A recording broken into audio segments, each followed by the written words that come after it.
Hi everyone, I'm Catherine with Visa Harmony. Today I want to talk about the 5 possible reasons for denial on your immigrant petition.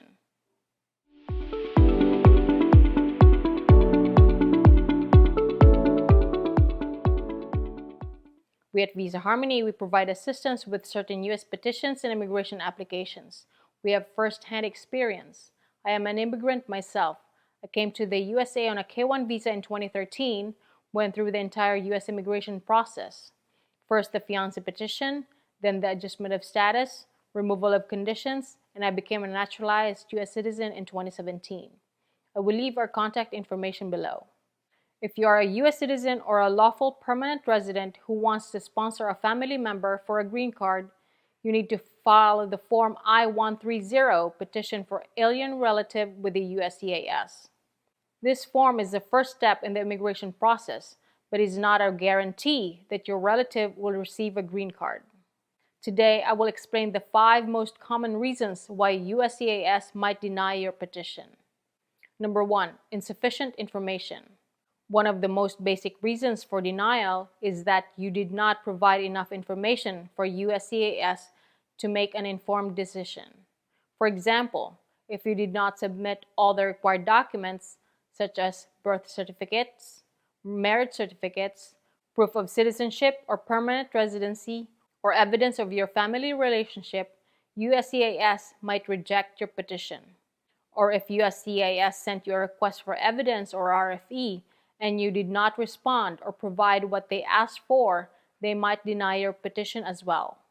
To avoid this reason for denial, make sure you fill out the Form I-130 completely and accurately, and attach all the necessary supporting documents.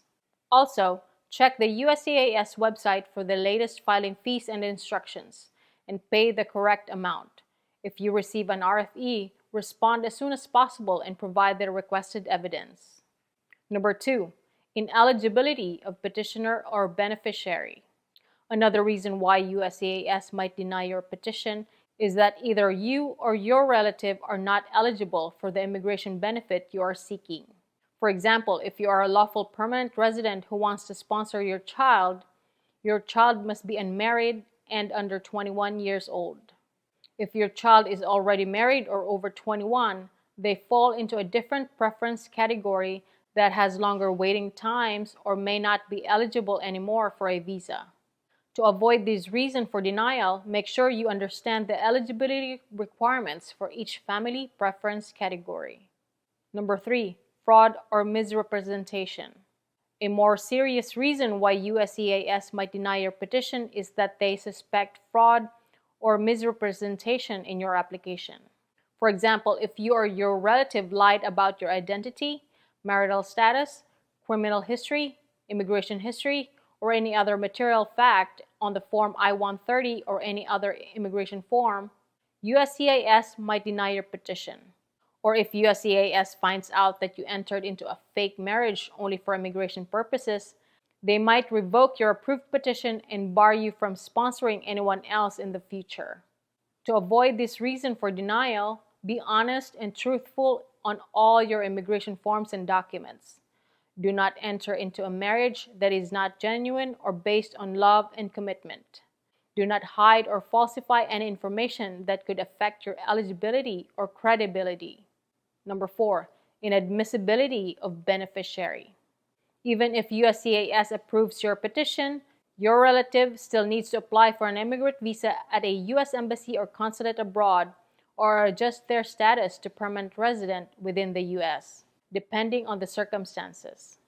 There are many grounds of inadmissibility that could prevent them from getting a green card. For example, if your relative has a criminal record, a health problem, a security risk, a previous immigration violation, or is likely to become a public charge, they might be denied an immigrant visa or adjustment of status unless they qualify for a waiver of inadmissibility. To avoid this reason for denial, make sure your relative does not have any issues that could make them inadmissible. Number 5. Error by USCIS or the U.S. Embassy or Consulate. Sometimes, USCIS or the U.S. Embassy or Consulate might make an error in processing your petition or visa application that results in a denial. For example, USCIS might lose your fee payment or misplace some of your documents, or the consulate might misinterpret the law or apply the wrong standard of proof for your case. To avoid this reason for denial, keep copies of all forms and documents and track the status of your case online. If you believe that the USCIS or the consulate made a mistake in denying your petition or visa application, you may be able to file an appeal or motion to reopen or reconsider the decision. However, you need to act quickly and follow the instructions on your denial letter, as there are strict deadlines and procedures for filing an appeal or a motion. I hope this video is helpful. If you have any questions on this topic, please post them in the comment section below or send us an email at ask@visaharmony.com. Thank you and see you next time.